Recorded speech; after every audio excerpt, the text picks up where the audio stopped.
Parliament's Public Accounts Committee, or PAC, has raised concern over an increase of 100 billion ringgit in the federal government's debt from 2020 to 2021. PAC Chairman Wong Kar-wai said with the increase in debt, Putrajaya's total liability last year amounted to 1.298 trillion ringgit, which was 84% of the country's gross domestic product, or GDP. Debt in 2021 amounted to 979.814 billion ringgit, or 63.4% of GDP, an increase from 879.56 billion ringgit in the previous year. Wong was speaking to the press at Parliament after a briefing with Auditor General Datuk Sri Nik Azman Nik Abdul Majid. He noted that Putrajaya made gross borrowings totaling 217.201 billion ringgit in 2021, of which half, or 113.764 billion ringgit, was used for the principal payments of maturing loans.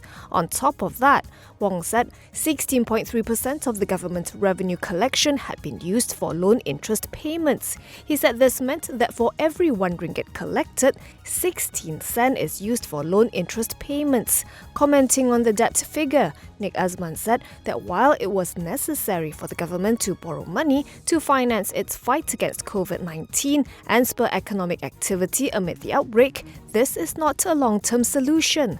Putrajaya, he said, must be prudent and cannot simply continue this practice of repaying old debts with new loans.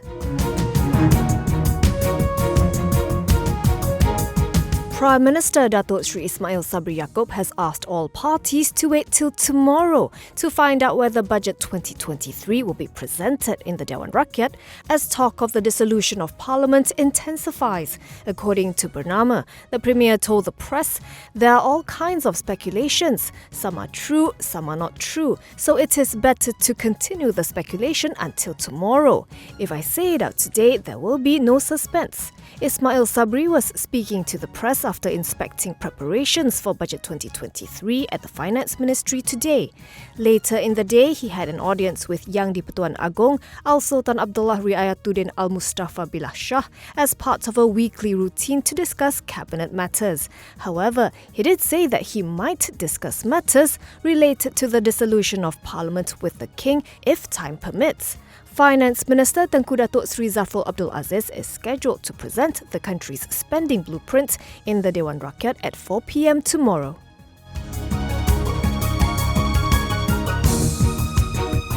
The EPF is investing in the development of a 100% pre-leased logistics hub in the Klang city of Bukit Raja. The pension fund inked a shareholders agreement with Ally Logistic Property Co. ALP for the logistics hub.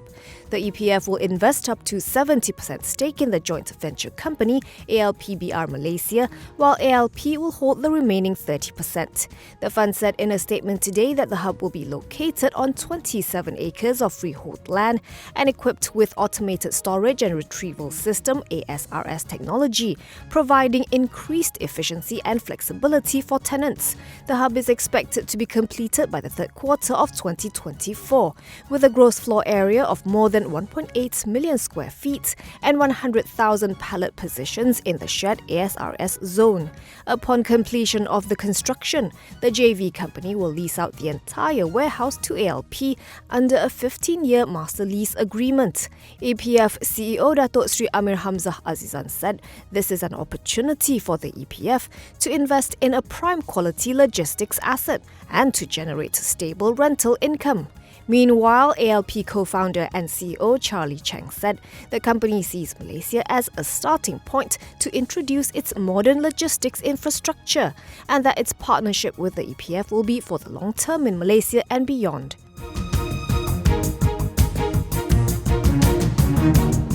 MRCB is buying Quill Resources Holdings' 39% stake in Central REIT's manager, Central REIT Management.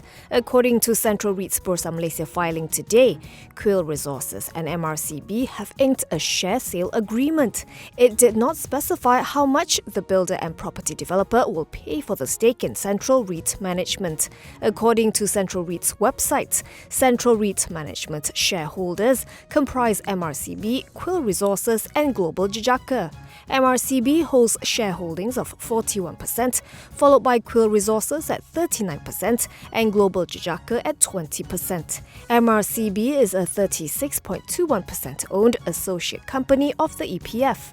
Central REIT owns and invests in commercial real estate assets, primarily used for retail and office operations, and has a portfolio of 9 properties in the Klang Valley, Cyberjaya and Penang, with a combined appraised value of 2.08 billion ringgit.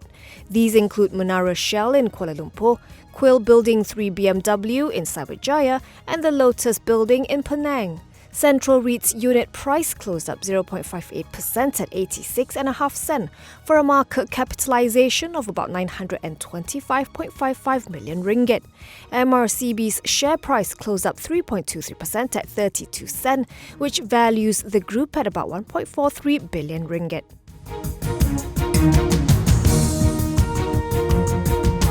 T-Life owner Loop Holding will reportedly consider plans for a share listing once it reaches its target of operating 1,000 T-Life stores in the country by 2024.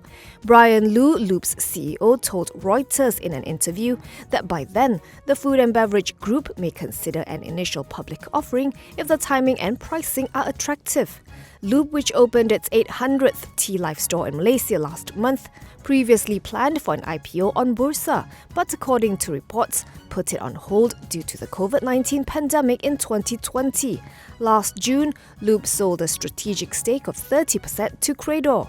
With the private equity firm on board, Lu told Reuters that the group's options for funding have indeed widened very much and that Lube is adequately funded for its planned expansion, which includes doubling T-Life's store count in the Philippines annually, with a target of 300 stores by 2024 from 25 currently.